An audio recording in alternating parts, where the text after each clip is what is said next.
Hello, I'm David Reed for Dial the Gates, the Stargate Oral History Project. I appreciate you tuning in. Douglas McLean, art director on Stargate SG-1. He was a part of production from seasons 1 to 5, is joining us for this episode to share some stories about making the early seasons of one of our favorite shows. I've been blessed, I've been privileged to have these folks, so many of the people responsible for making the show on Dial the Gates. This one I owe tremendous thanks to Bridget McGuire, as I do many of these. John Smith. These episodes are really special, and I'm thankful to have the folks who have helped bring Stargate to life on. This is a pre-recorded episode, so the moderators are not going to be taking questions for Doug, but we've got a great episode in store for you. So I appreciate you being here, and let's hear some stories from the early years of production. I'm talking with Douglas McLean, assistant art director and then art director for Stargate SG-1, seasons 1 through 5. Sir, this is a privilege to have you on. I'm a huge fan of your work, and it means so much to spend a little bit of time with you here. Oh, thank you very much. It's been kind of you to say so. It has been almost 30 years since SG-1 started. That's always a great lead-in. How old am I? I'll tell you up front, 74. Okay, almost 41. People don't have to guess. You know, That's funny. When you look back on those 5 seasons that you were with SG-1, do you look back on that period with pride? Do you look back on that period with, phew, I'm glad that's over with? Or how? No. What feelings are stirred up? SG-1 was great. I had just moved out to Vancouver, and I had worked with Richard in Toronto. Richard Hudolin. Yeah, in 1986, I think, on a show called I'll Take Manhattan, which was a mini series for CBS, and he was art director on it.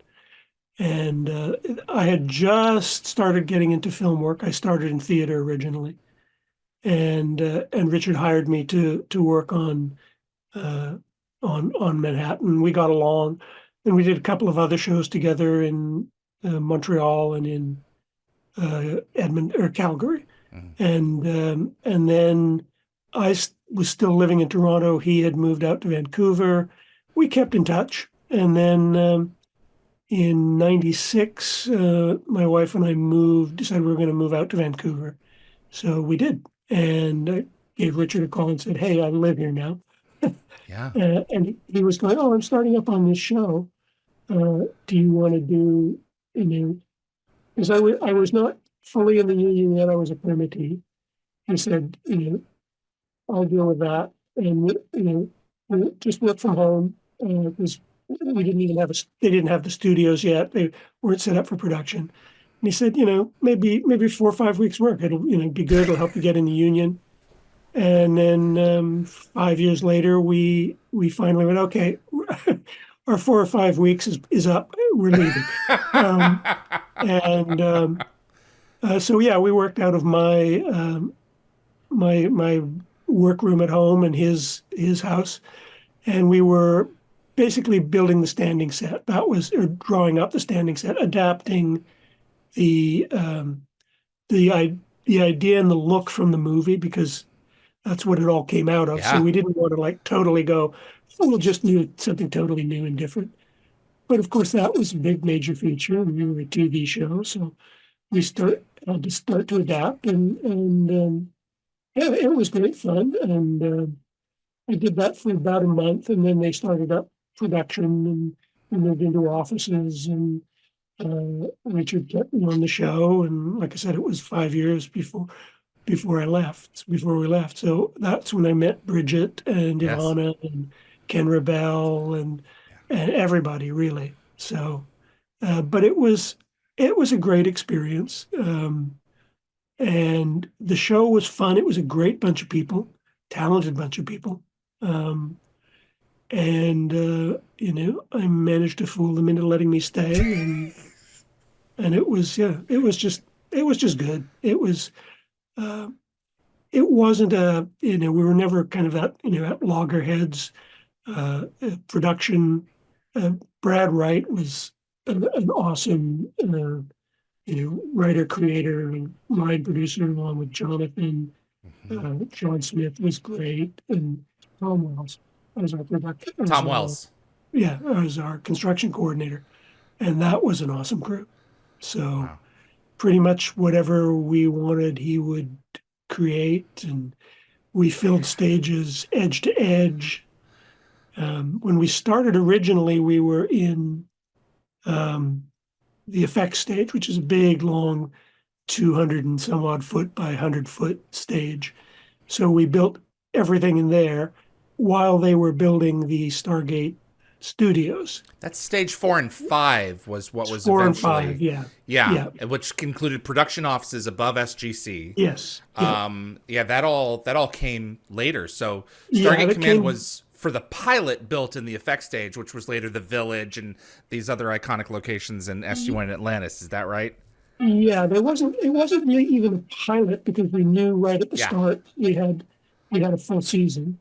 But we started shooting in and I don't remember the exact episode when they finished the stages.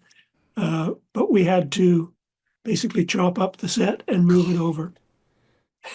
So at some So point, but in the early episodes of season 1, yeah, Stargate Command came down and then went back up it again went back up again, with the Stargate. 100 feet away or Gosh. 100 yards away. And the offices when we were starting up were in what was called the baby stage, which was a small stage down at the other end of the lot, which had production offices above. So we started there. So everything moved: production office, the sets, pretty much everything. How much And time was taken off to I wish I disassemble could and remember. reassemble Stargate Command? I wish I could remember. I feel like it was nothing. I feel like we Wow. just moved, where we'd sort of did an episode where it would be like, okay, we'll start in the gate room, shoot the stuff in the gate room, and now we'll go Pull to the another plug. set and we'll go to locations. But there probably was a gap in there. Um, I really do not remember because I didn't have to physically move it. There were You could people ask for Tom that. Wells. He can Okay. probably remember exactly how many days they had. It was not enough, but it Man. was. I mean, it was designed to be moved into that space. It wasn't suddenly Okay. like, oh gosh, it's 8 feet too long. Yeah. So you put It's like, it. You well, probably was. It's probably just a great big Lego set. I mean, not to understate it, it was a huge move. It was a Yeah. lot of guys working very hard. Man. Um, but it was, yeah, it worked well, and it went in there, and the picture you see behind me is in the. I'm pretty sure we'd moved it by then. Wow. So So that's the permanent location. yeah, What were the challenges of adapting the movie space and prop, the big one, yeah, for the TV show? What I mean, I know that you had a we couple of assets yeah rotting in the we desert that we were able to bring in, like yeah Masters of the Gate. we got the pieces of the gate, um, but I don't think any of them were actually used in Right. the gate that we built because it had to it had to really be, I mean, functional for one thing. I don't remember how much they did in the movie in terms of what was real and what was effects afterwards. So they built the gate, and all those things happened. It spun around. It stopped. That was a masterpiece of engineering by Tom and his crew, and uh, it was a big thing. And, Yeah. and then I think we may have cast some of the pieces of the gate to use. So I don't think we changed the gate size or anything. I don't recall it No, specifically. it's identical. Um, yeah, and 22 feet across. Yeah, and we had some of the original drawings, so I could work from those. I didn't have to redraw every. I didn't have to figure out gate measurements. Those were there, and I think we kept pretty close to the original size of the rooms.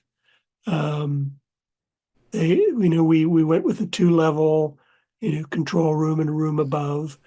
Um, I can't remember exactly what was in the original room above. I think the last time I watched Stargate, the movie, was a couple of weeks before I started You have Stargate. So, Hammond's office and then the briefing room in the room above, yeah, and then you got the spiral staircase that leads yeah, into the control room. So, and then all the front of it is the gate room. yeah, You can look at the movie and the TV show and say, yeah, that's convincingly the same space. There's a few tweaks that are different, but like the yeah. round corridors, that's all Yes, those all that, elements that you pulled in from the movie and yeah. adapted for the No, show. it wasn't like we want to reinvent it, and we didn't have to. They had permission, to do it, and so yeah, we pulled in the ideas and I say I started. I was working mainly on the gate room. I think Ivana did the corridors, those Mm-hmm. round corridors, which were great, and that pretty much took. Well, originally it was all in one space, but the gate room itself took one stage, and then when we moved, and then the corridors were in another. I don't know where the corridors were actually, because 4 and 5 were being used pretty. 5 was kind of a swing stage, Yep. and the corridors went up and stayed up. So uh, we might have had them in. We kept moving and going. We need more space. We need another stage. A lot of the corridor went around on the outside of the gate room. The So, square corridor did, yeah. but the round ones were a separate Wow. piece. Okay. Yeah.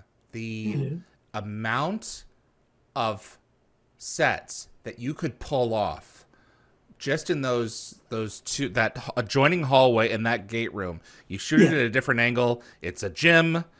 You go yep, to the side hallway. It's either the corridor next to the Stargate or it's the med bay. Or yeah, you got the observation room. The the amount of pre-planning built into something like this, would think would just increase exponentially your ability to get different spaces out of the same space yeah, just by hiding stuff, just just just by sleight of hand.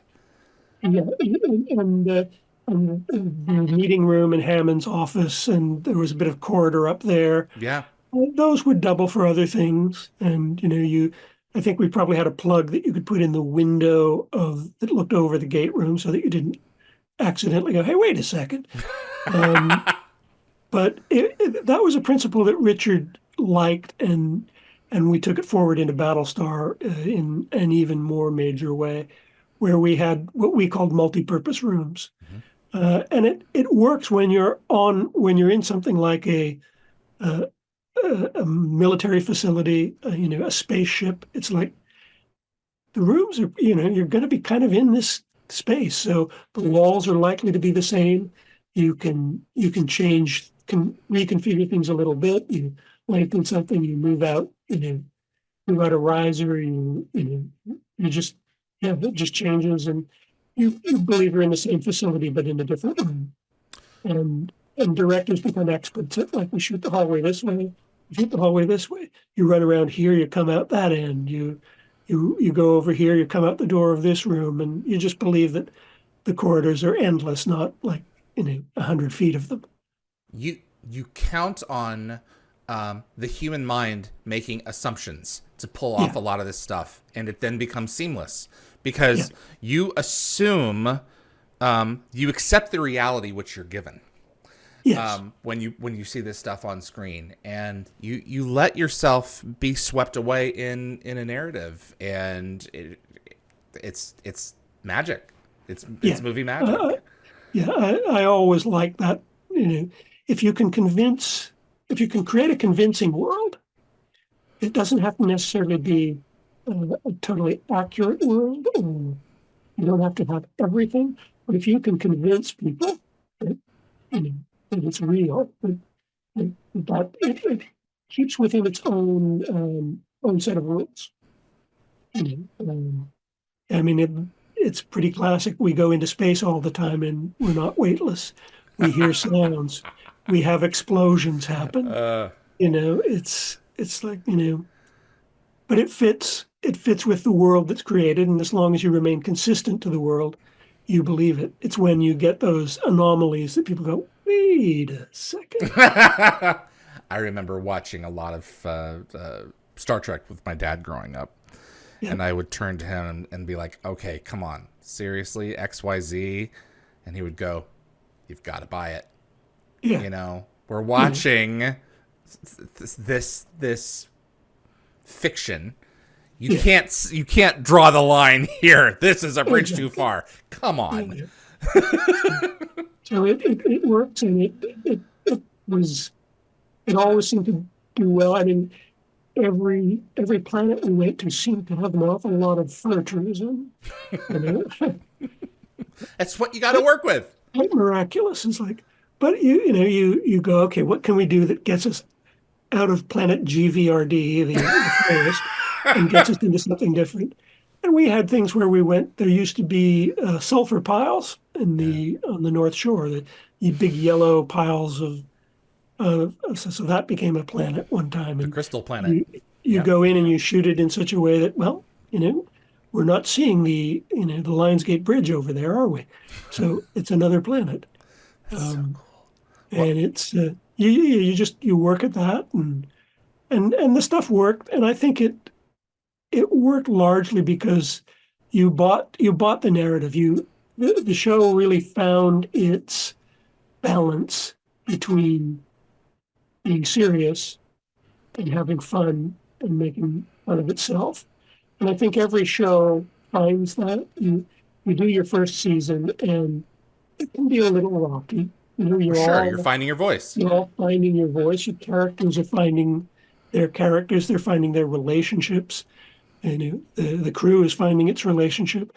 And then it just kind of, it's, the second season, okay, you're comfortable with your basic character and narrative, and now you start to embellish, and then by season 3, it's like, oh, this is exactly, and then generally it just runs and grows, and Stargate ran and grew forever. It seemed it doesn't normally grow for 17 seasons. No. What do you think was the secret sauce?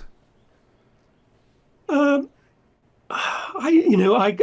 I knew that, I would have bottled it and selling it. It's a good combination. It didn't go for 17 years of being just Stargate SG-1. No.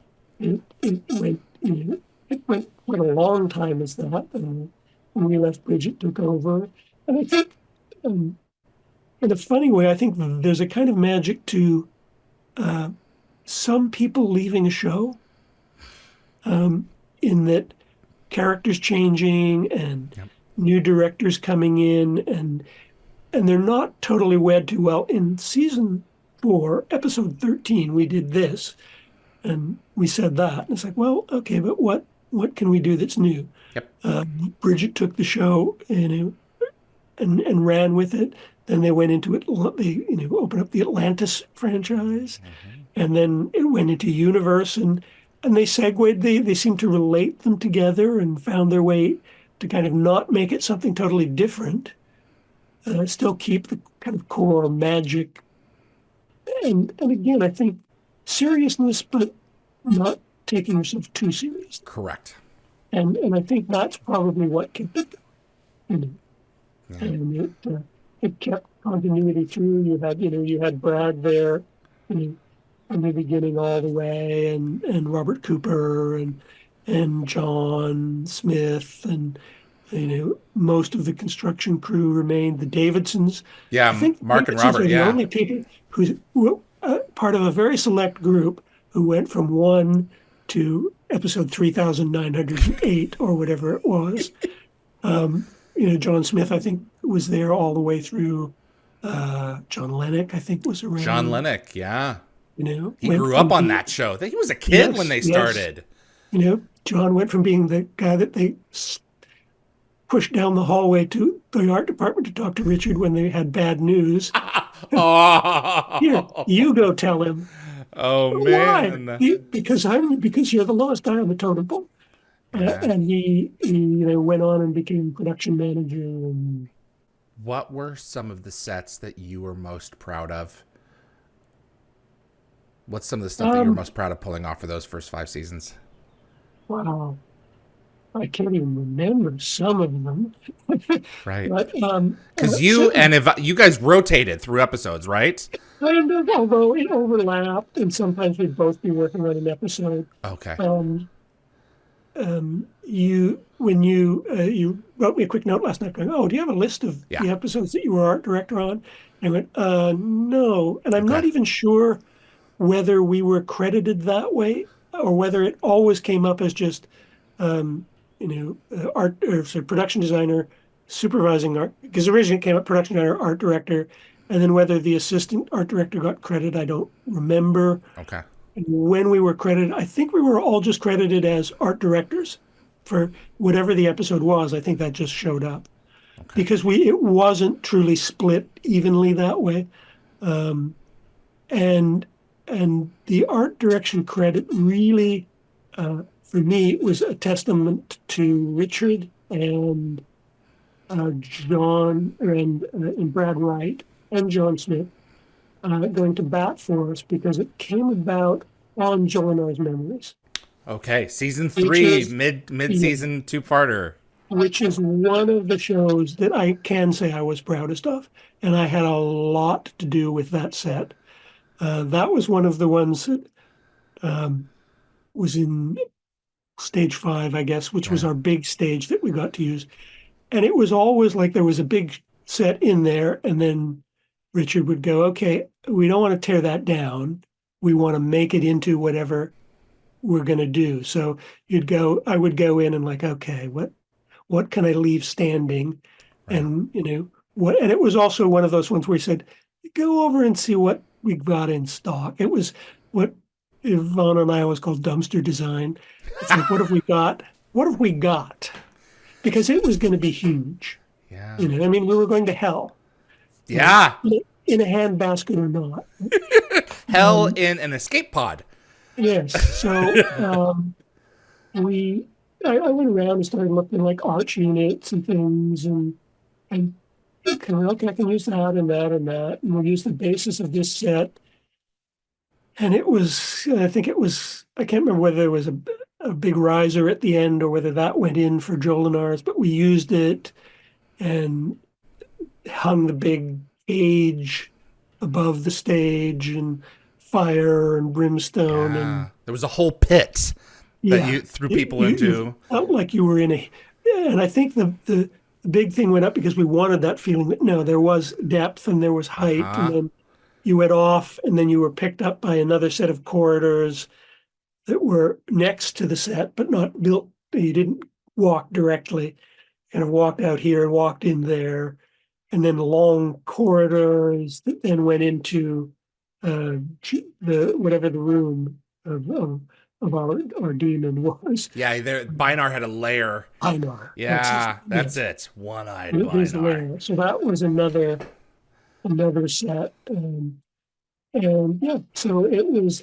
great. It was huge. It was epic, but it was not a mammoth build like the Stargate build for the that was like, okay, you're starting from scratch, you're building a lot, it's huge, it costs a lot of money. This still was a two-parter, so you've got the money from 2 episodes, Mm, and we're stealing stuff from other things that we had. To me, it was, and Tom and his guys always seem to work miracles.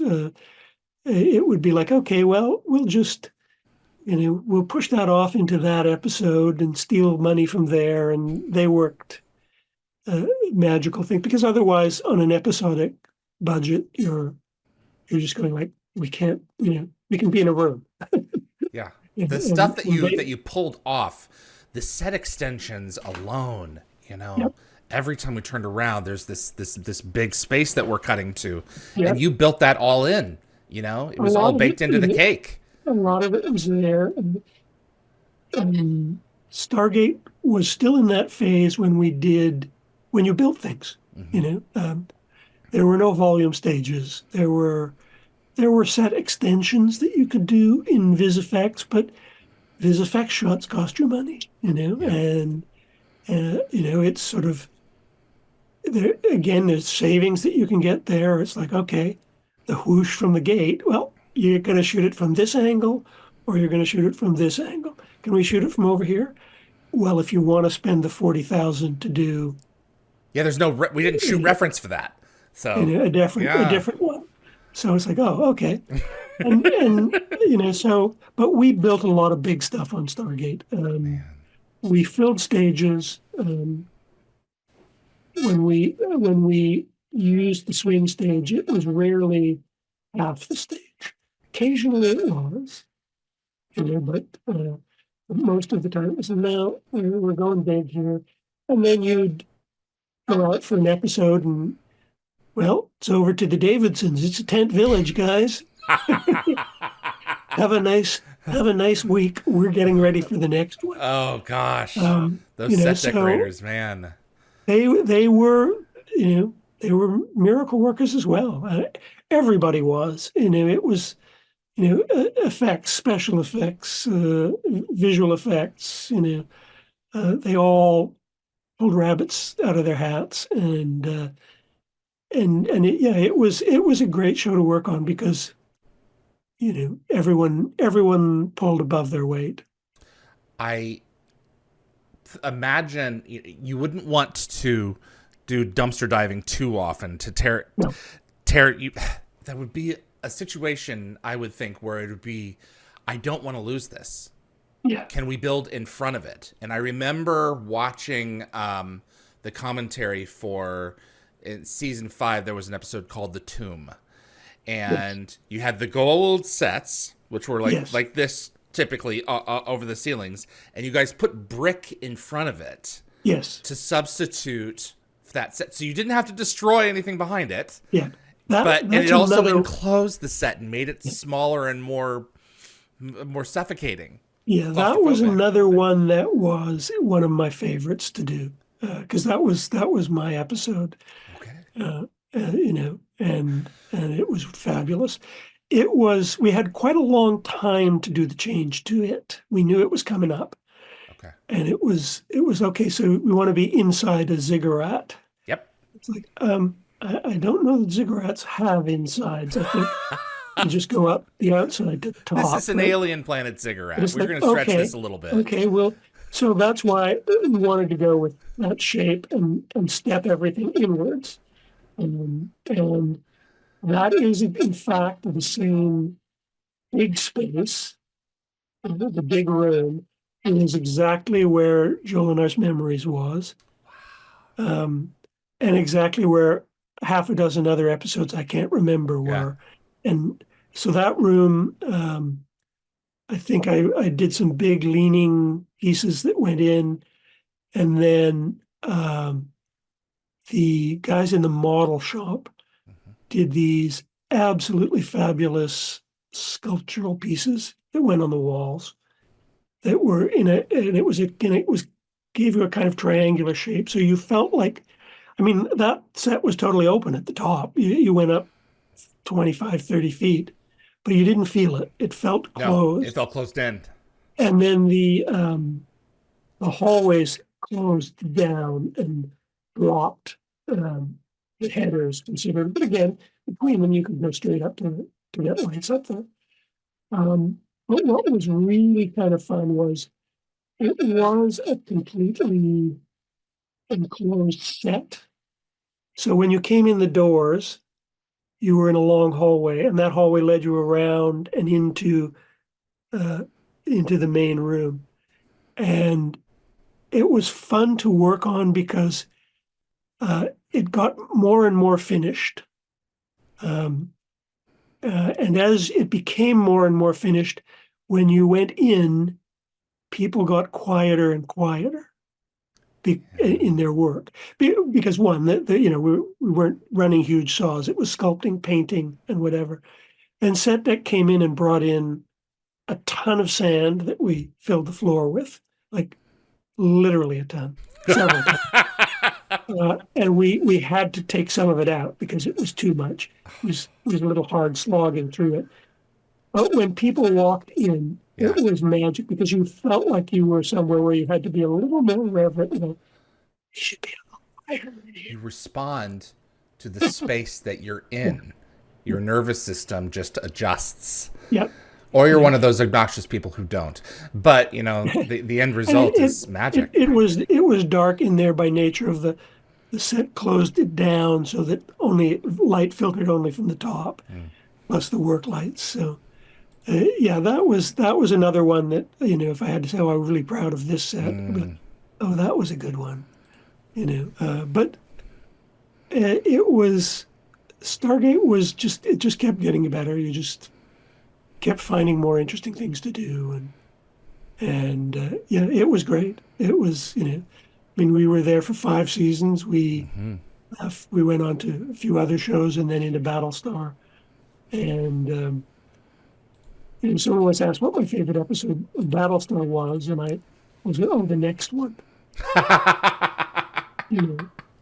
Because it was always like, this is just going to get better and better. And I think Stargate was the same thing. It just got better and better as it went on. Everyone got better at their jobs. They were more comfortable. It just kept going. I loved Pegasus. I loved the Pegasus. I could talk to you forever about it, but I can't. But you can't? That's another show. You're right. I'm curious if this was your episode as well. One of the sets in season 5 that blew me away was Red Sky, the Norse planet with all the houses close together. I think that was Ivana. Okay. I'll go back and talk with her. But I can't remember because we had a couple of villages. Yes, you sure did. Stage. And there was a kind of medieval one. Yes, that was season 3. That's right. That was me. Demons. What was that like? Demons. Again, it was great fun to do because the only thing that really bugged me about it was I don't remember which stage it was in. Yeah. It was probably over at Norco. Yeah. And they're only like 20 feet to the grid or something. So it's like, so you built this long, long, long set. It's like, keep the camera low. Tilt it down. Don't want to insert a sky. But that was a great one. In a situation like that, how much reference are you doing? How many books are you opening up to look at concepts? Because it's obviously 2,000 years or 1,000 years in this case, since. But so you can take it in a direction. But how much are you drawn to source material to put forward? You definitely do. And I'm glad you said books. Yes. Because it's like, we had to use books then. You had to, someone had to go to the library and go, get us everything you can on Norse. Or get us everything you can on medieval Christian. Chinese. Yeah. And so it would be quite researched. And then you went with, okay, here's what we're going to have to do, and I can't remember actually for the Norse one whether they had done the Norse movie here. Okay. I can't remember what it was called, but there's so many. But like Vikings, the series. We might have gotten some props and weapons and things from them, which would help. But the village would have been. I think that would have been Ivana because I don't think that was me. I did the medieval one, then I did the Asian one that was in the same space with the Half Moon Gate. Okay, that was from Maternal Instinct in season. That was also a location that was melded with a set as well. So like with the star on the floor with Daniel and the monks sitting in between. How beautiful! Yeah, and it was it was a fun one to do, and again, that was in the same space. So you go, wait a second. So it was nice because, like, no, that's where you're building on top of, and quite often it would be a little bit of sleight of hand in the sense of, like, production would be going like, okay, we have to reuse this set, and Tom Wells would be going, yeah, whatever. You just do what you want here. And it's like, and so we're reusing those platforms, and he would go like, yeah, sure we are. Yep, we are. And he'd rebuild them new because it was like, it's going to be faster and cheaper for me to tear this out and rebuild that platform new and to make the 900 adjustments that you want made. So it's just not worth it. Just tell them we're using it and we'll rebuild it. but a lot of times it was. I mean, a lot of times it would be, no, we'd clad over, you'd change the facades, because ultimately, I mean, all sets are just, plywood, with 2x4s or 1x3s behind them, and then some magic done on the front. And, you can change the magic on the front, not change the shape completely. And people will go, yeah, we're in a different world, because if you run up stone stairs or wooden stairs or metal stairs, you don't really go, that's a 4-foot platform.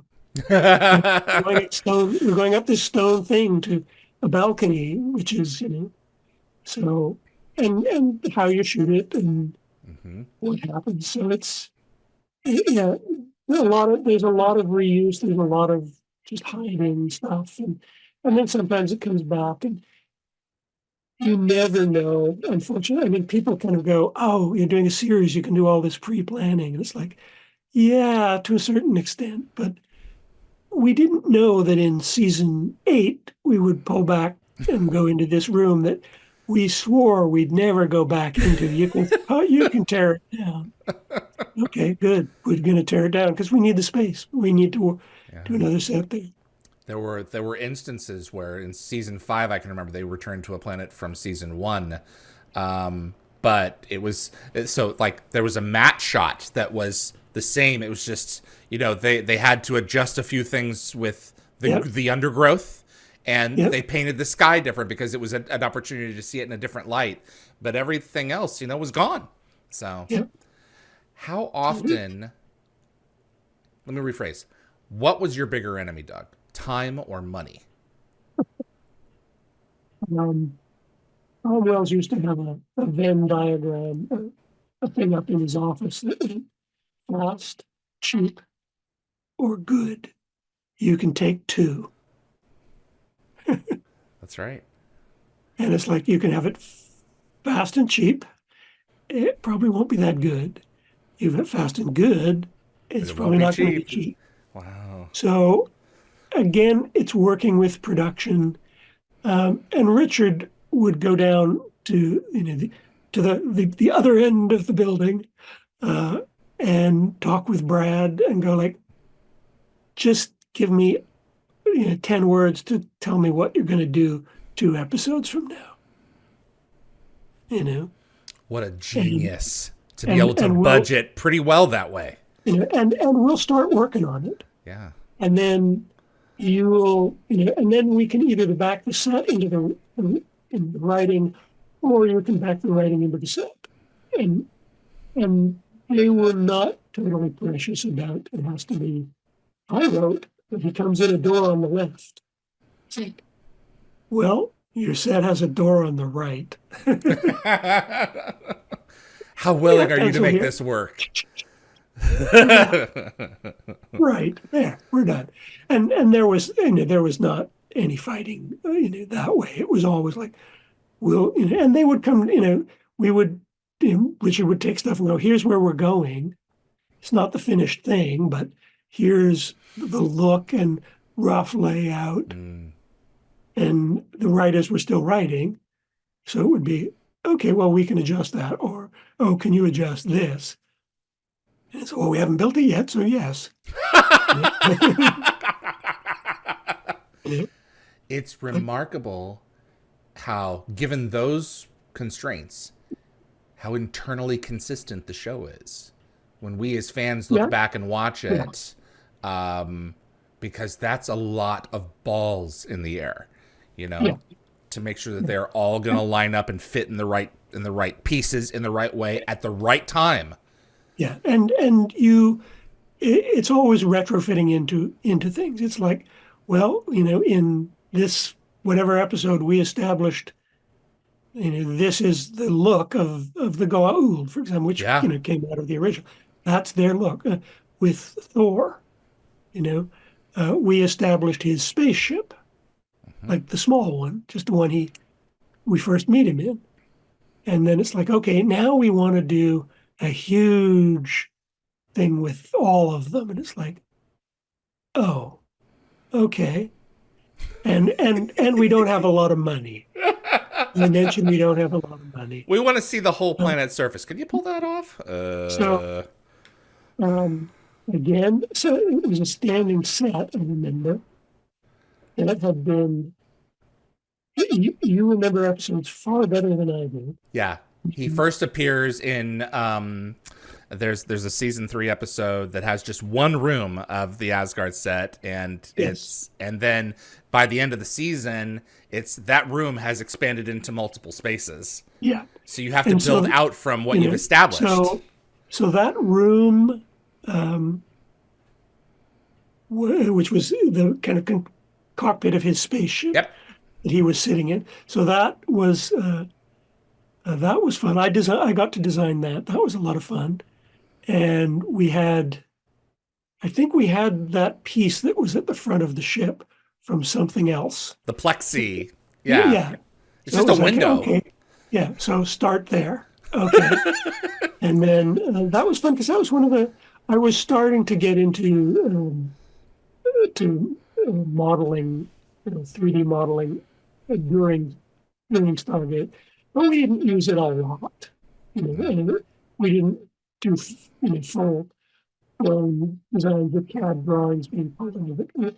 And if anything, I eventually got to the point where I could model an entire set and then print out some quick elevation kind of things from it that I would then put under a piece of trace paper, and I would redraw and put do my dimensions and get the sense of the look of it through that. But with Thor's spaceship, I did model that completely, and then I think I might have done some of that hybrid drafting to get them the sizes, and then you just sort of forgot about it. Hey, Thor's gone. Yeah. And it's like, okay, now we're into, I think it was in Nemesis where suddenly we had to have a whole ship. Yep. It's like, okay, so we had a ship, we had a planet, and a room, and hallways. We might have not even had the hallways, we might have just had the room. It was a white room Yes. with all the DNA specimens. Yes. So the Gadmir terraforming ship, the Asgard craft, the Ballister, became that in season 4. Okay. And that was absolutely wild because it was all white, and it's the same set, but you just add a few bells and whistles here, the DNA samples and everything. So I don't remember which came first. That was later. Thor's? That was later on in season 4. Okay. That was the episode. Let me pull it up. I was able to pull these up in my brain just a few months ago, and now my brain is just Scorched Earth. That was Scorched Earth. That's aboard the terraforming ship. Yeah. So then that had been Thor's ship, I guess. Yep. So we just painted it white, glossy white. But I can't remember what Thor's ship came out of. The Nemesis. Whether that was a new build, that may have been a new build. That was probably Ivana. Yeah, because That part of it. that ship was designed for scale for Thor's height. Like all the controls were lower to the ground. The doorways could just fit a human because the Asgard were shorter than us. Yeah. That was So you had to that, think of it in that way. Yeah. So that may have been Ivana taking just the basic idea of, well, what did we have for the little cockpit? What were the colors? And it was black and red and Mm. shiny metal, and because those nice swooping curves that were in that set just scream Ivana Vasek to me. Uh, that doesn't sound like Doug McLean. Oh, she does more organic shapes then. Well, she's That's kind of her just, thing. yeah. I mean, Ivana's training is as an architect. Yeah. Mine's as a theater designer. Okay. And there's a difference. I, to me, the ideal designer would be someone who trained as an architect and went into the theater to do their apprenticeship, and then came out and did film and television, or the reverse. You could do theater, but then you should go and train as an architect and then come out and do it, because they're different. They train different parts of you. Theater is much more make do with what you've got. Mm-hmm. What can you do for next to nothing? When you're a designer in the theater, certainly when you're starting out, you're also the set painter, set decorator, the props man. You're doing all of it. It's like, okay, so you've designed this. Guess who has to paint it now? Right. Okay.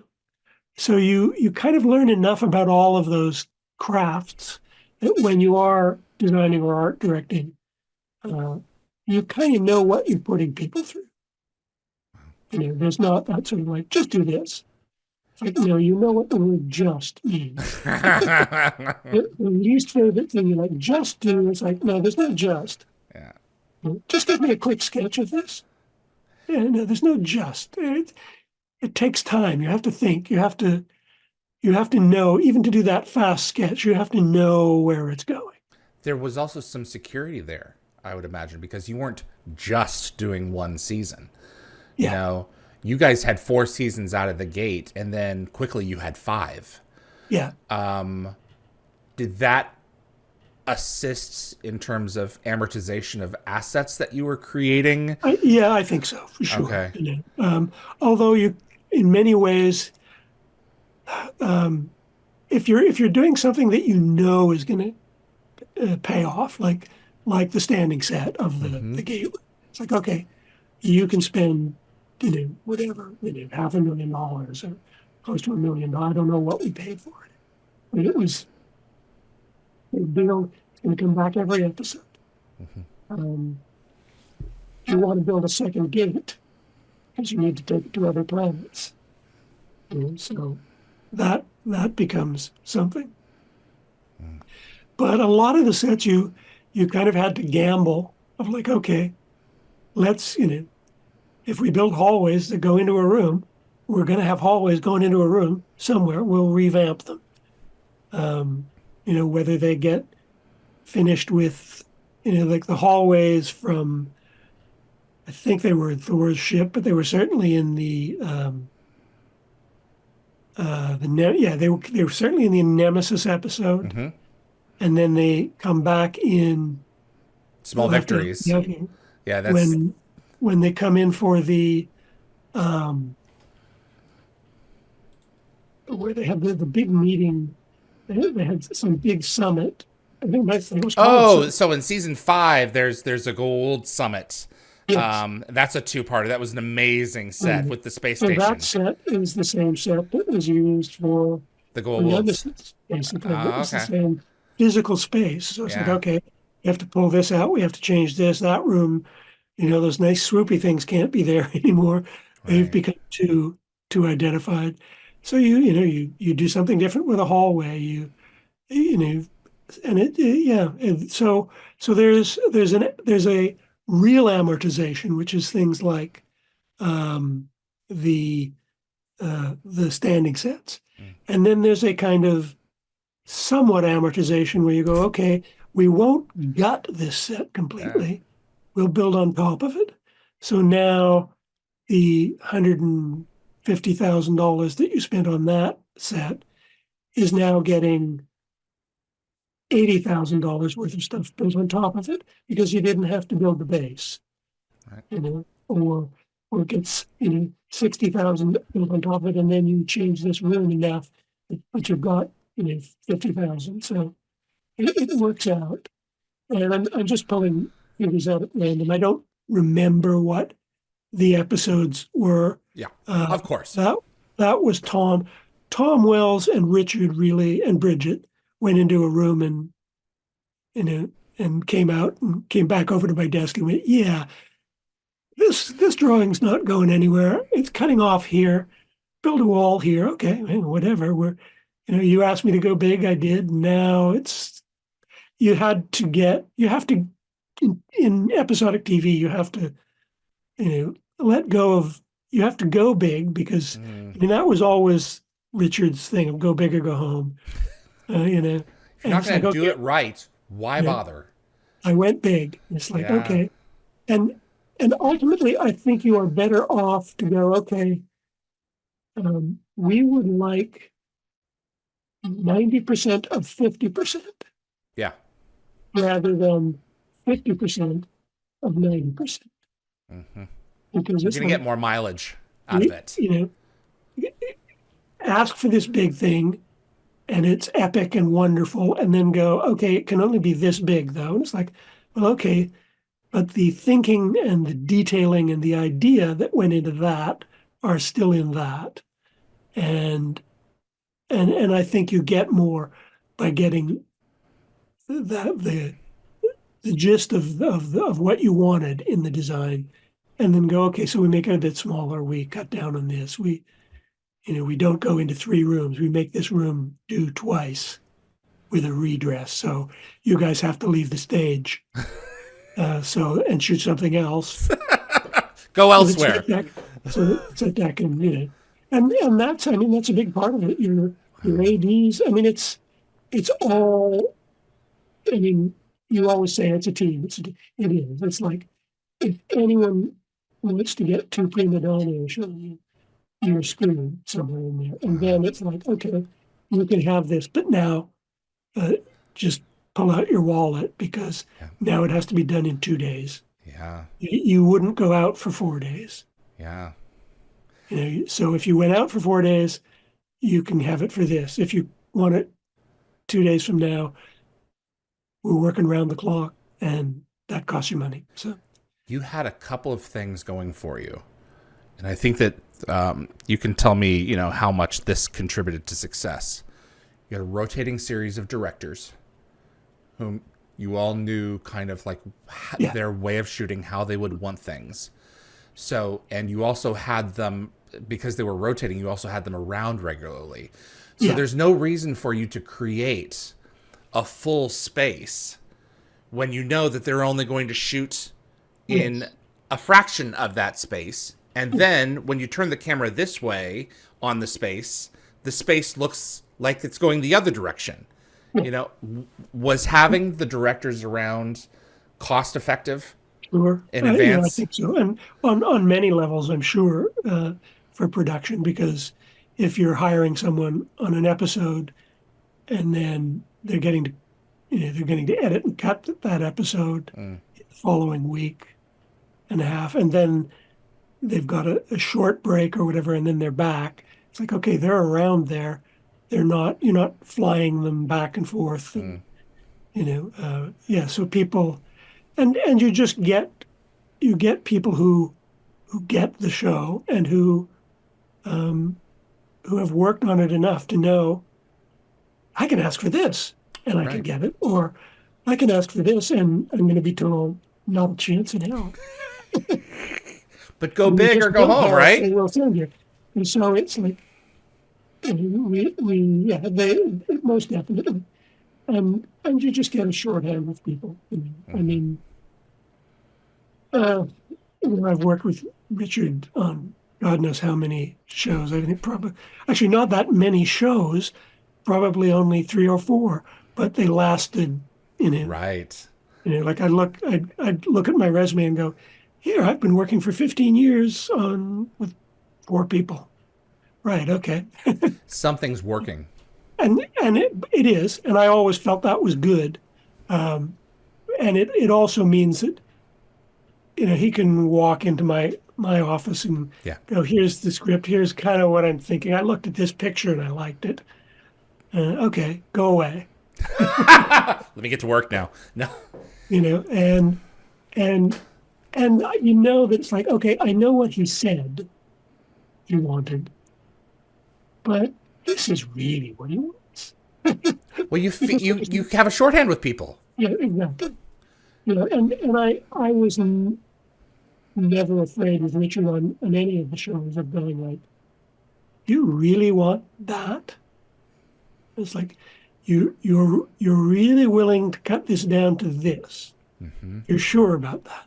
And he's had discussions with directors and producers that I know nothing about. So it's like, you want this. I don't I don't think it's right. I think it's when my read of the script, I would not go there. But if you guys have all discussed this and you're going there, I'll take you Yeah. there. And it's like, yes, okay. And then it's like, He and said yes. I'm 100% behind you. Okay. And then it's like, and Richard has done that with the producers too. He has his very famous story of the flat, of like, you just want a flat. Yep, you just want you're sure you don't want this? No, we're going to put that all in post. You just want to, yep.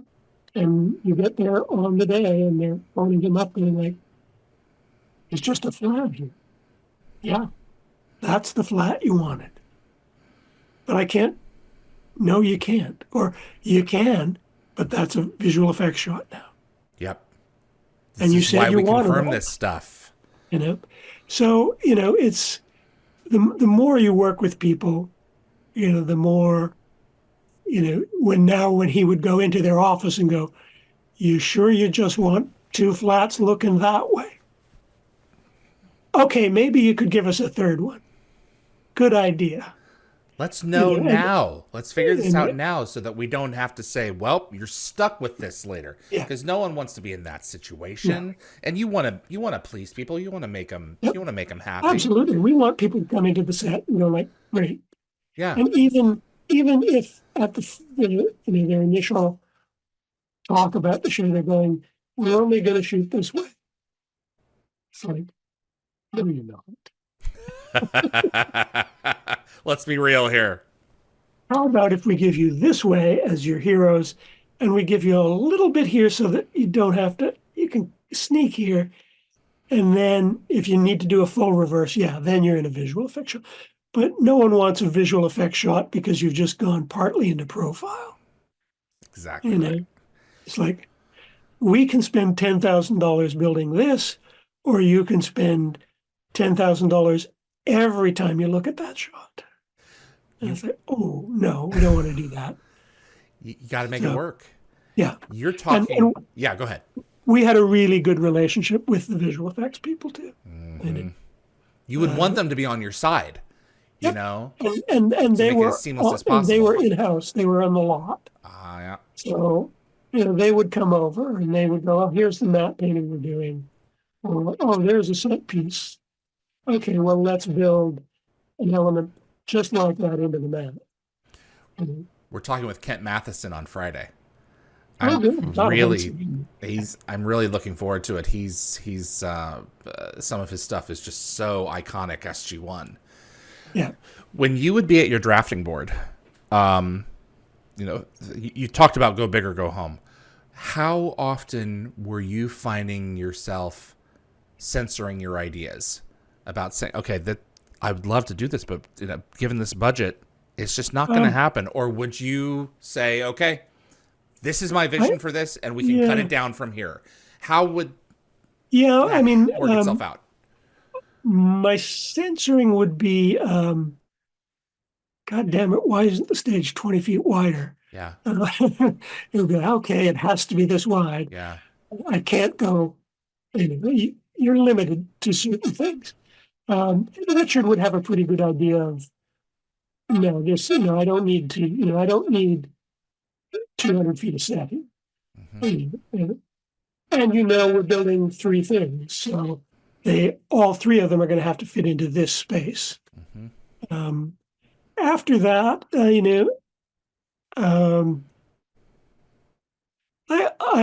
have a pretty good idea of what something's going to cost or how difficult it's going to be. Mm-hmm. So I would just go as far as I thought I could go. Um, and Tom Wells was always around while we were building, and he would always be over my shoulder, and his favorite saying to me was, "Doug, you're killing me." And it would be like, "No, come on, Tom, it's only this and this and this." And Gary York, who was one of his foremen, would be dropping by all the time.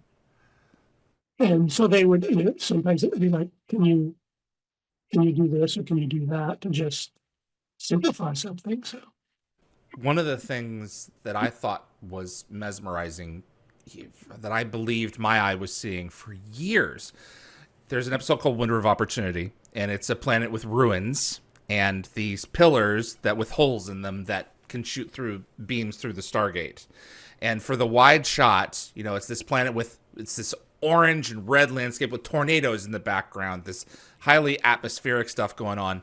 And then for these tighter shots, what I'm thinking was green screen is actually this fuzzy material that they projected orange lighting onto. I forget what the material is called. Bridget told me the name of it, and I've forgotten what it is. For these medium and tighter shots.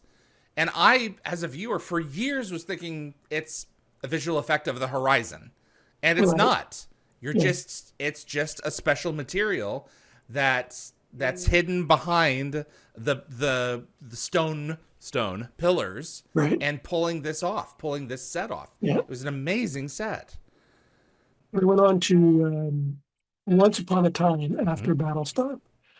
That was the first time I felt like virtual sets were starting to really, really work. And they started looking real enough. By the end of that show, the virtual sets look completely different than the beginning. But they were approaching that level of fidelity, and the virtual sets were always used in the fantasy side of stuff too. Yes. So you had this. You had that the texture to it that made sense to the world. And I like to take some of the credit for that. Yeah. Okay. Simply because what happened was I came on about halfway through season 1. Michael Joy was then the production designer, and they'd had some people who were they were in a classic art department. They had some people doing CAD work because CAD had started to finally make its way in. So they would sometimes model the sets and then send that off to Zoic. But Zoic would get, let's say, the rough 3D model and a sketch or a map or a painting to sort of say, this is what we're looking at. Michael wanted to get more control back into the art department because once on an episodic, once something's left, once the train's left the station, you got no control. It goes over there and you've got nothing. Wow. So stuff comes back, and the next time you see a virtual set, it's in the cut. Wow. So Michael was feeling he wasn't getting as much on the Zoic end of things, and no fault to them. I mean, they're churning. They are pushing the envelope as they're going. So Michael wanted to get a bit more control back. So I came on and we started. Again, I started doing essentially the same thing, sending them initial models that Paolo Venturi had done paint overs on. And then as we got into season 2 and 3, I started rendering more because it became available. Because really, we're talking about PCs and Macs and that's all you got. We don't have render farms. They do at Zoic, but they're also producing HOs, and it's not like, I mean, they have a dedicated person to Once Upon a Time, but not a dedicated complete team necessarily. So as we pushed further and did more finished work to send them, they had to spend less time just getting basic textures on things. So they got to finesse more, and it got better and better and better. Okay, because the amount of what they could allocate their time on shifted. They didn't have to. Here you've got a rough model, and you have. I mean, they would rebuild and retexture, but they didn't have to guess. They didn't have to think. oh, this is this size, or this is kind of this thing. It was, here's what we'd like.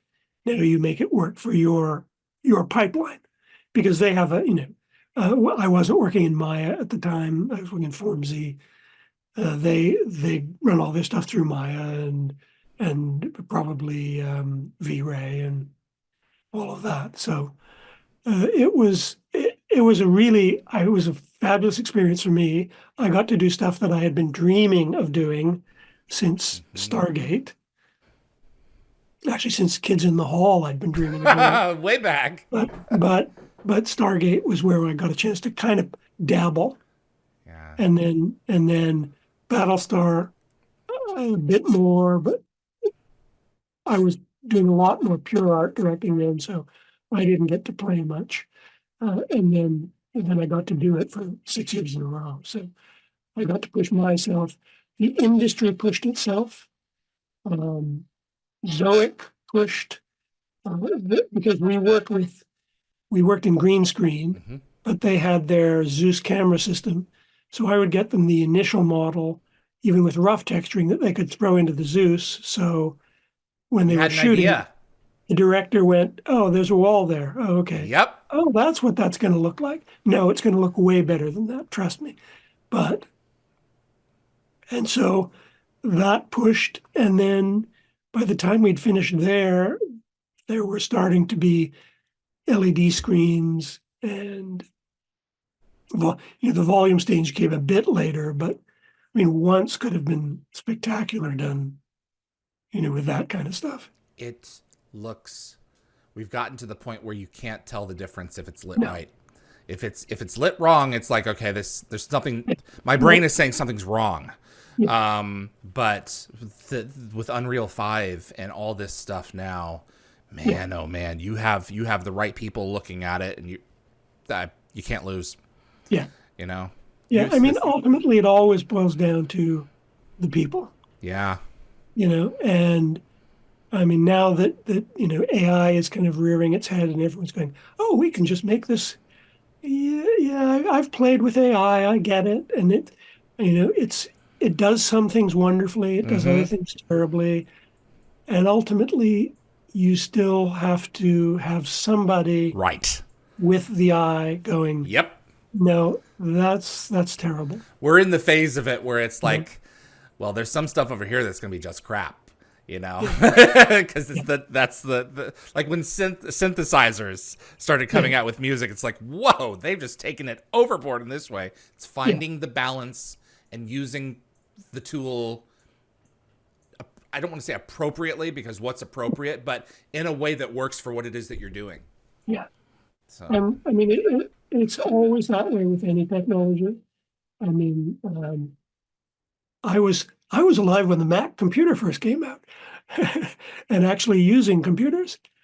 And I can't tell you the horrible resumes I got from people who just bought a Mac and decided they could play with fonts. And they were, I mean, really? Pick one. Pick a good one. And use it well. Right.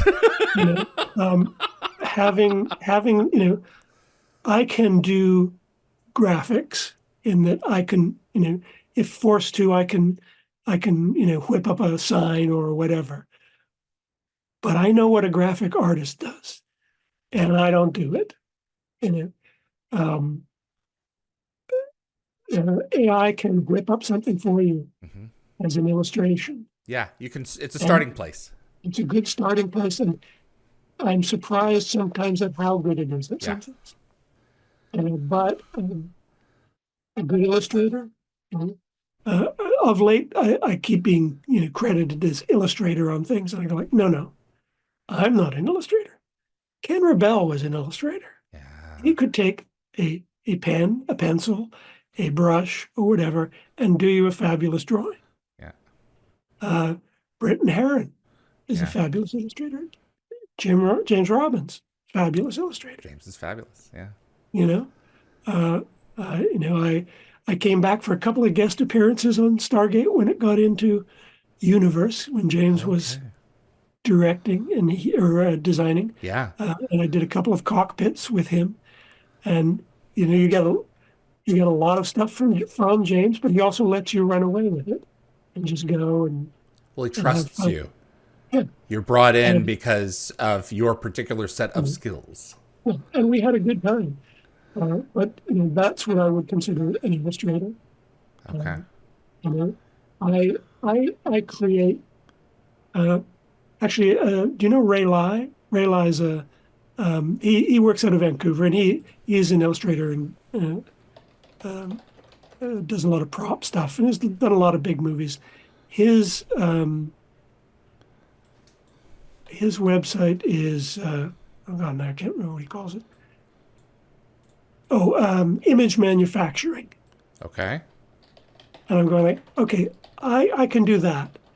I can photo bash. I can work with renderings. I can kludge stuff together and give you some really interesting things to do to see and that people will look at and go, oh, that's a great illustration. I'm going, no, to me, if I'd done it by hand, it'd be a great Yeah. illustration.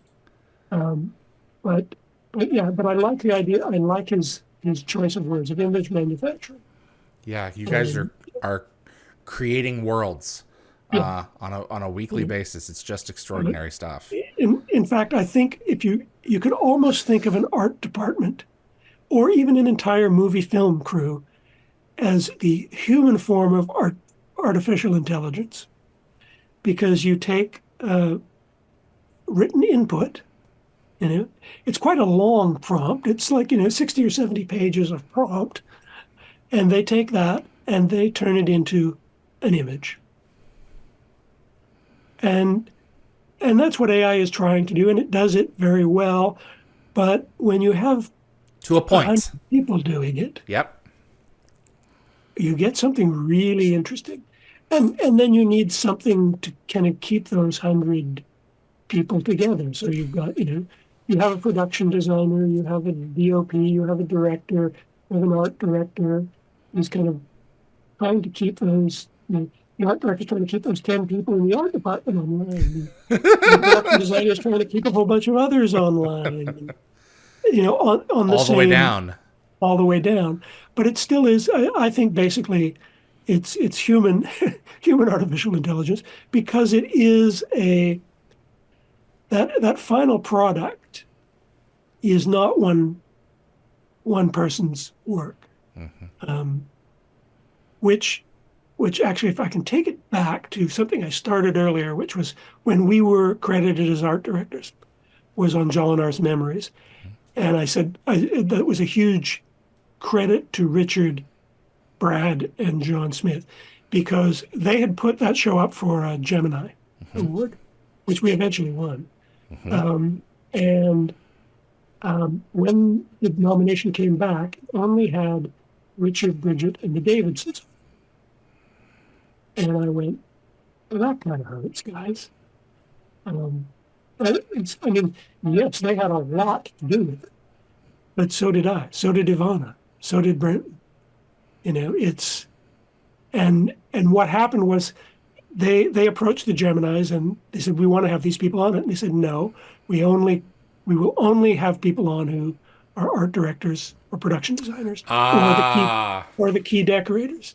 So Richard went, okay, these are 3 art directors. There's a supervising art director, and there's a production designer, and there's the 2 key decorators. And they were willing to go along with that, And John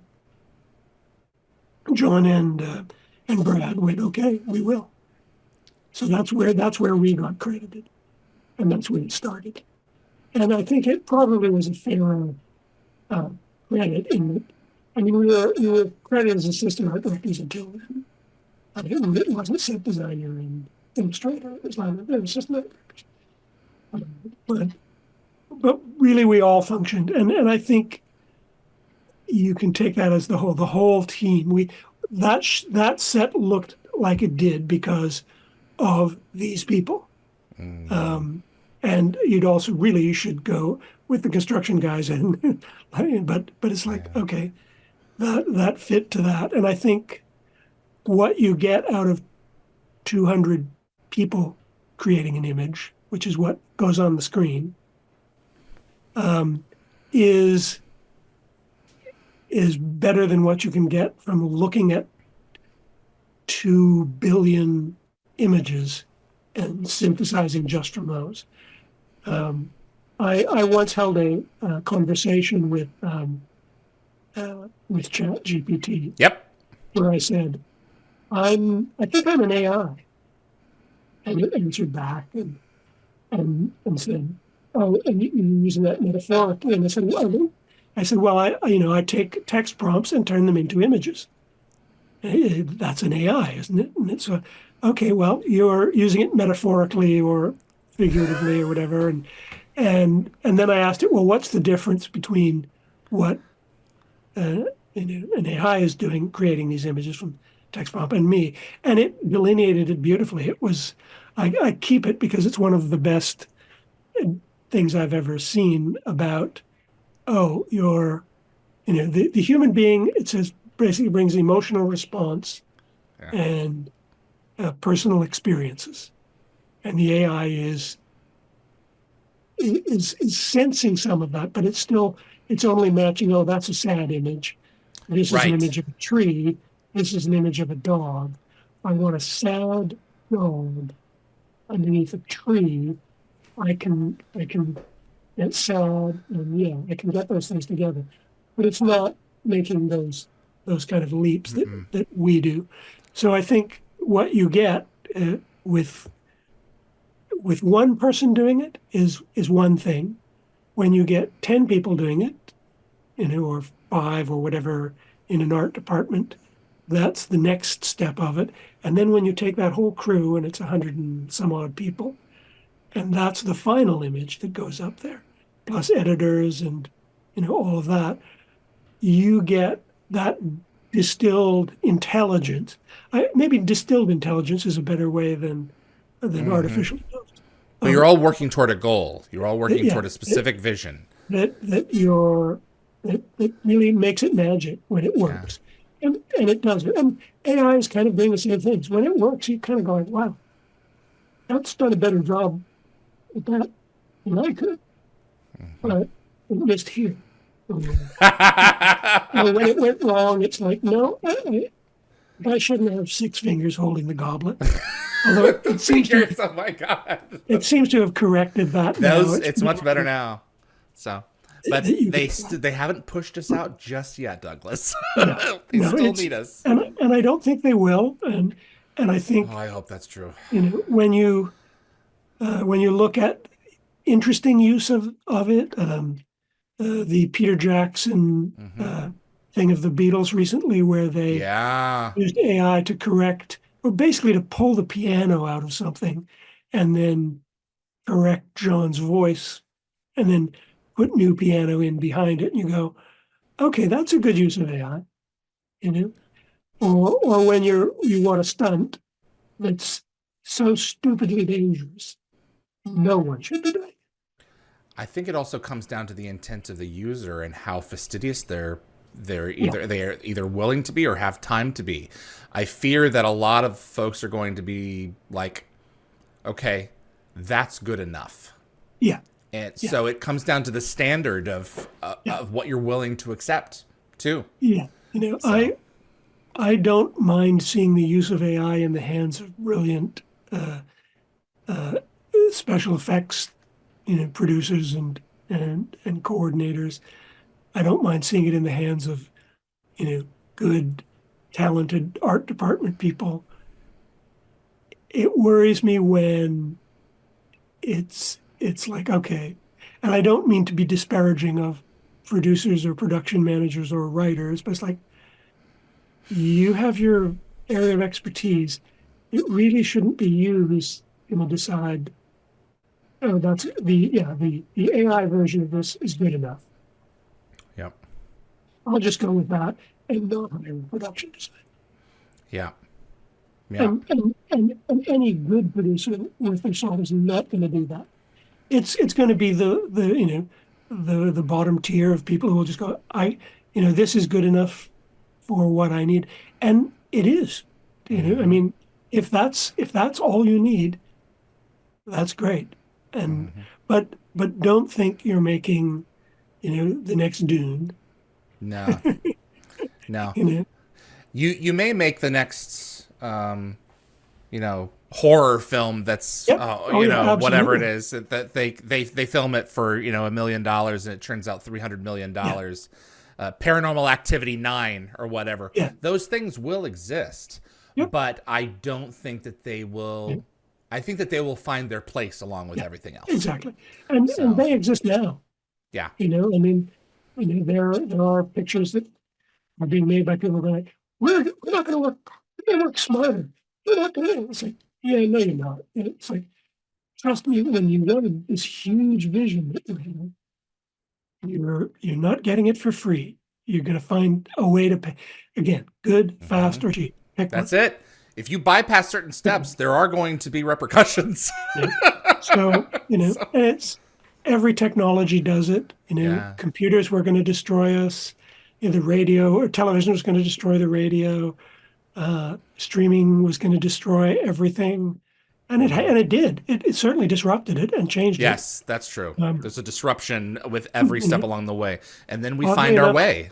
yeah, oddly enough, the studios are still managing to make money.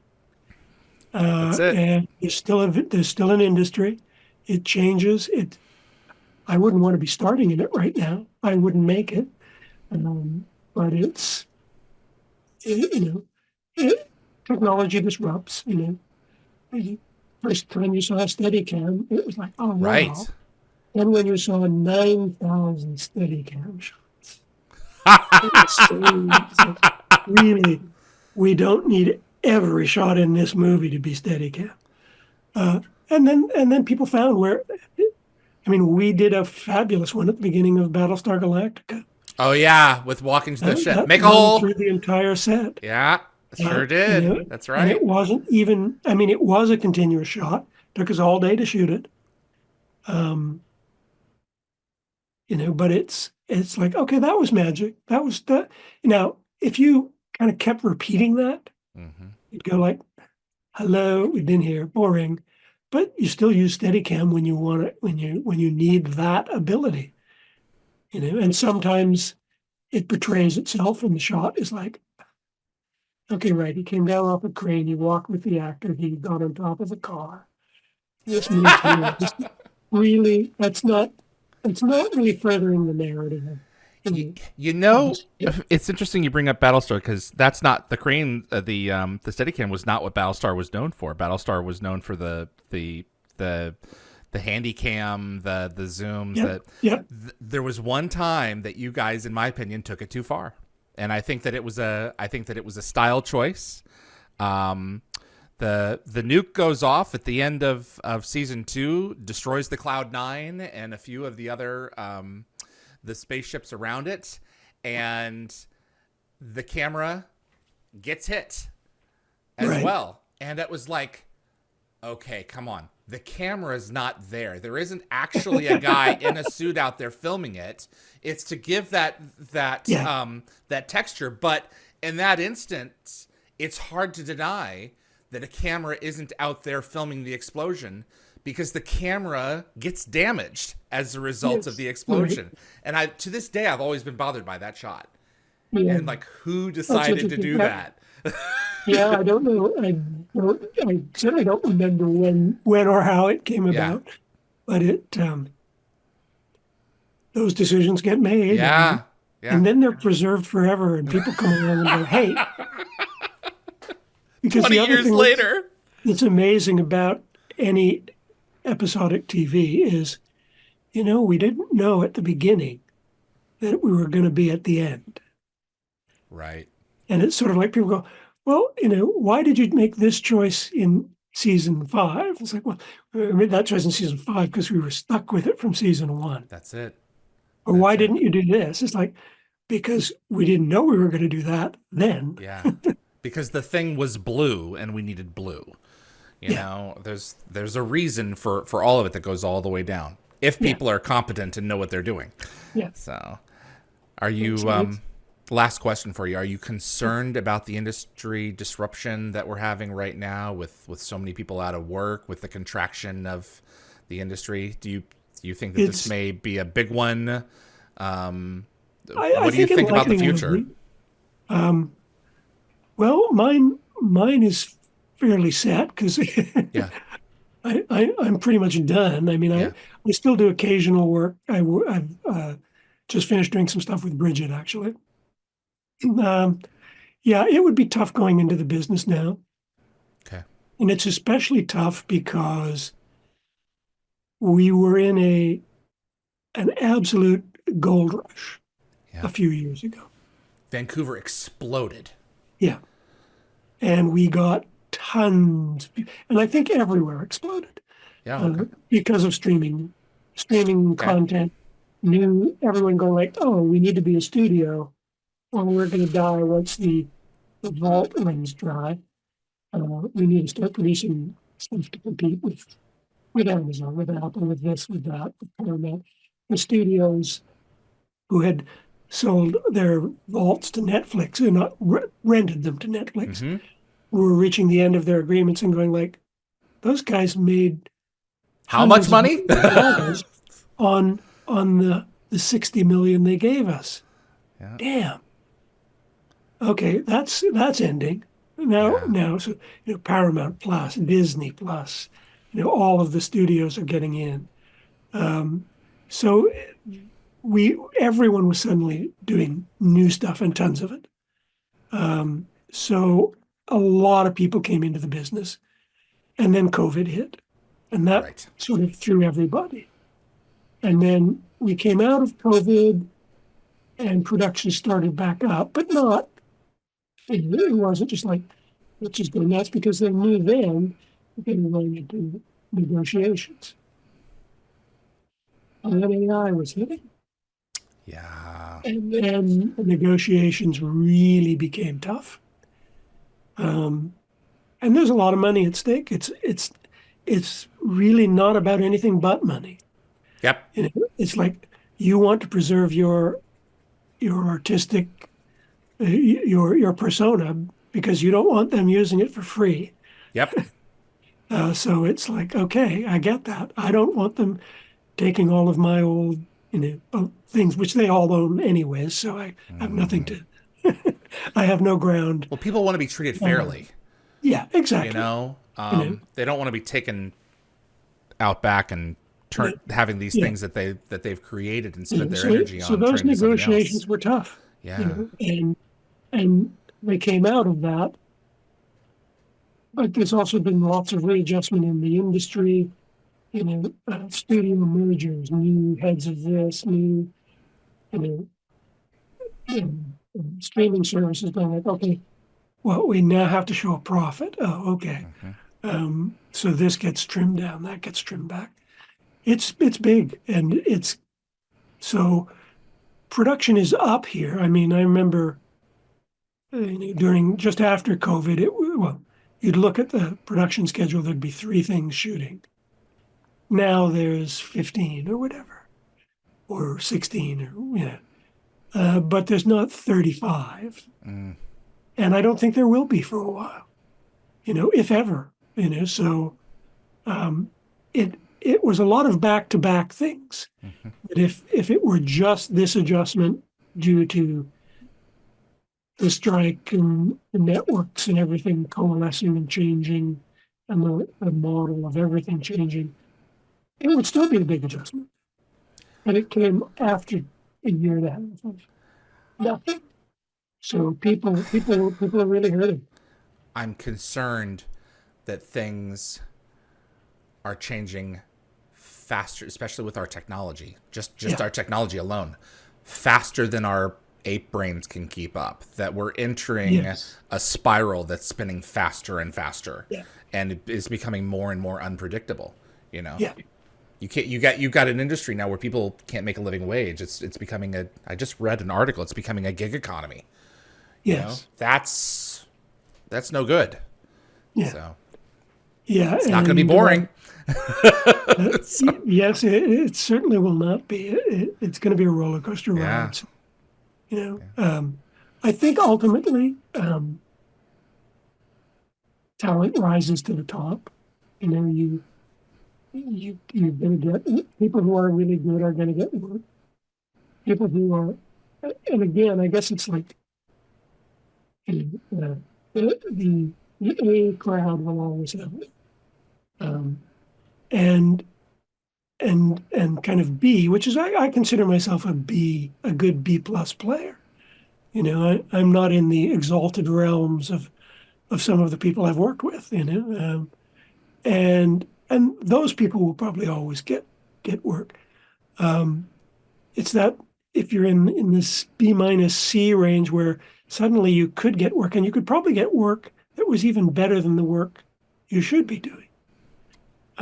So now that hurt because that's where you start cutting. And, Yeah. AI is starting to play in your territory. Heavily. Yeah. And not just AI. In many ways, we're our own worst enemies. We adopt technologies that let us do things better and faster. Mm-hmm. So now they're expecting better and faster. Mm-hmm. A simple example is the art department in IATSE on its own basically started to create a storage for ground plans of locations, right? Because it was like people were going back to the same ones and measuring them 10 times. But now what you're seeing is every show comes on and they go, has anyone been to this location? And they get the plans for it. And all they need them for really is the tech pack. Because if they're using them to build from, they're insane. Explain But, tech pack. Oh, the tech pack. When you go out for a tech survey, there's a package that the art department puts together that has all of the plans, some of the drawings, illustrations, whatever, so that when you're standing on location, the production designers are going over here and over there. And This is stuff that's going to be installed in this place. It's sort of like here's the plan. Okay. We're shooting in this direction. We're going to build here and here. It's on your plan. Okay. And there's an illustration of what it was going to be. Okay. So for those, you don't need necessarily. And if it's a location where you're not doing much other than dressing, someone else's measurements of the walls are probably fine. If you're going to build from it, I would go down and measure it myself or send someone, and probably the construction coordinator, if he's smart, would send his own guy down to measure. Because when we were working with Tom, it would always be, I would go and measure, and then I'd do a drawing, and then he would give the drawing to Gary and go, Gary, go and check these measurements, because you want to. When you build it, 13 feet, That's it. 3/4 inches. It better be 13 3/4. I'm not going to rely on a database that God knows how outdated it is, and who did it, the talent of the person who did it. But what has happened as a result is fewer people are getting hired because you don't need to send someone to measure a location if you can just grab the plans. Wow. It works faster. It worked great because you're always in a rush, but in a way, you're cutting your own throats. You can now do with a 4-person art department. Yeah. Which maybe you should have had 5, really. Yeah. And you don't have you're gonna hire your senior people that someone hires me because they know me. They've worked with me. They know what I do. They know my good points. They know my bad points. So the devil, it's like they're fine with that. But if you just needed someone to go and measure locations, that's when you're just coming into the union.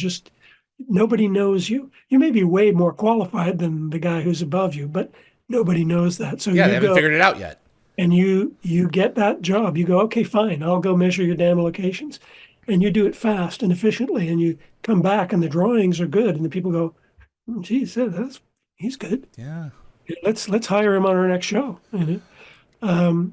Those are the ones that disappear. And so it gets harder to get in. Yeah. There's now more people in the union. There's now more people out of work. So it's tough, and it's going to be tough for a while. You know, and I don't think there's any way around that. I am very thankful I am not 45 because it's like, oh my God, now I have to pay a mortgage and I have to, put the kids through school and, feed the family. It's like, okay, we're as retired as we're going to be. Right. If people come along, Bridget phones me and goes, I need someone for 3 weeks or 4 weeks doing this. And I can go, can I work at home? Yes. Can I work 3 days a week? Yes. Okay, perfect. Because I can't, Yep.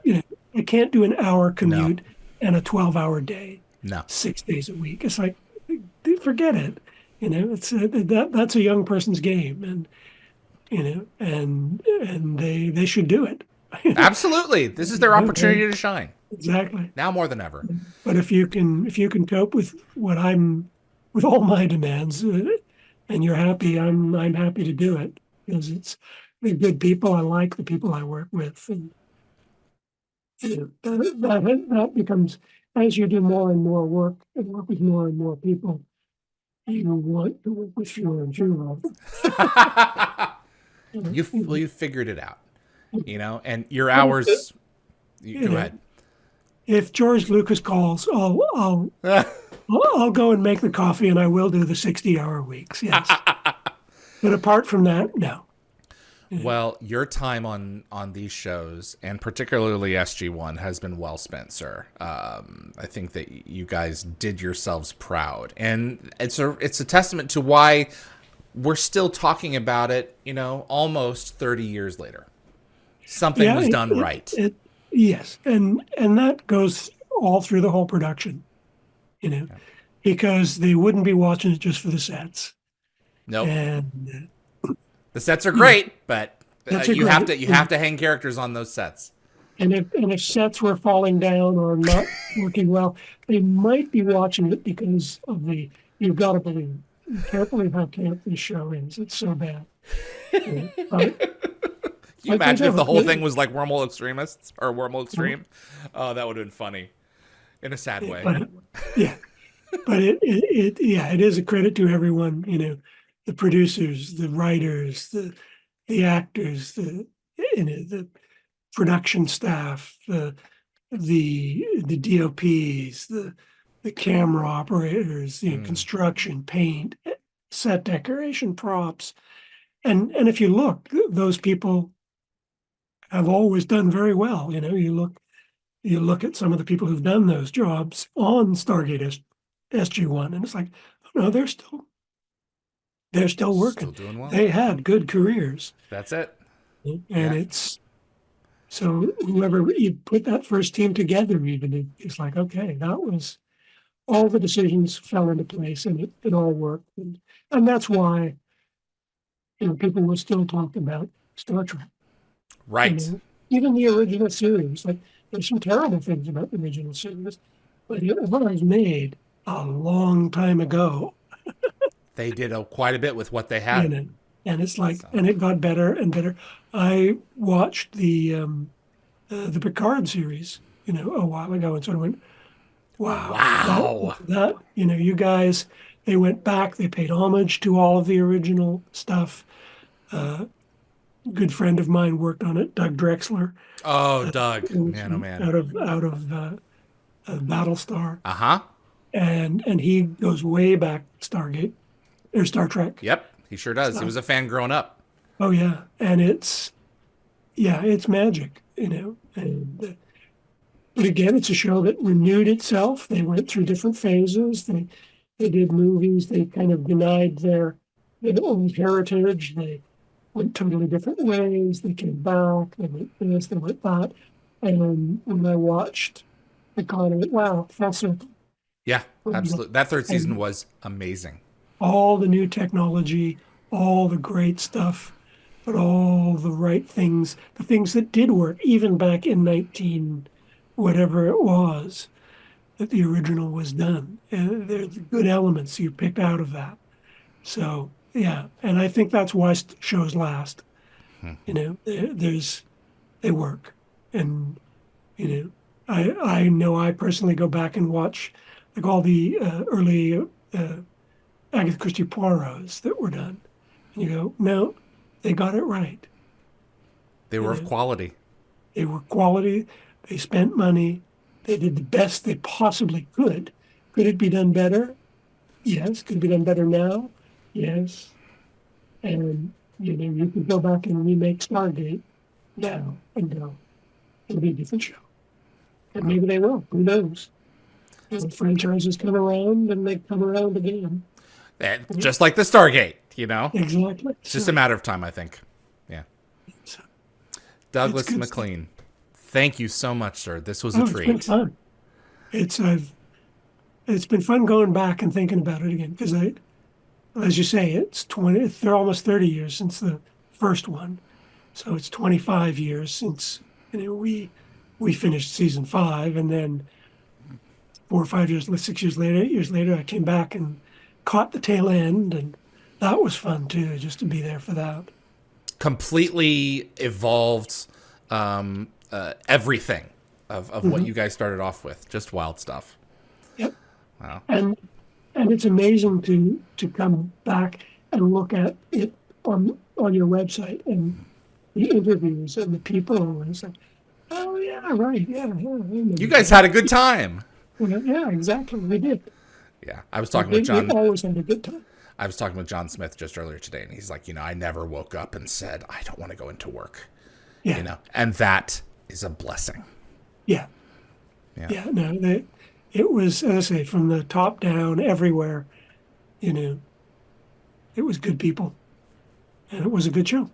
My thanks to art director Douglas McLean for joining us in this episode. I really appreciate his insight and his thoughts about Stargate and the industry and everything that's involved in making a television show. If you enjoyed this episode and you want to see more content like this on YouTube, click that like button, please. Makes a difference and will continue to help the show grow its audience. Please also consider sharing this video with a Stargate friend if you got friends out there who like this kind of content and love the show. And if you want to get more advanced notice about future episodes, click the subscribe icon. Giving the bell icon a click will notify you the moment a new video drops, and you'll get my notifications of any last-minute guest changes. And clips from this episode will be released over the course of the next few weeks on both the Dial the Gate and GateWorld.net YouTube channels. My tremendous thanks, as always, to my moderating team, Summer, Tracy, Anthony, Jeremy, and Marcia. They make the show continue to be possible so that we can get these episodes out to you every week. Big thanks to Frederick Marcoux at Concepts Web, our web developer on Dial the Gate. My tremendous thanks to my digital artists, Eagle SG and Bryce. They make the show look good. And always my tremendous thanks to Neil Acree, our composer. Also composer on Stargate as well for our theme sequence. Never say that one enough. So we've got more episodes heading your way, a whole thing of them lined up for season 4, so we're not done yet. My name is David Reed for Dial the Gate, and I'll see you on the other side.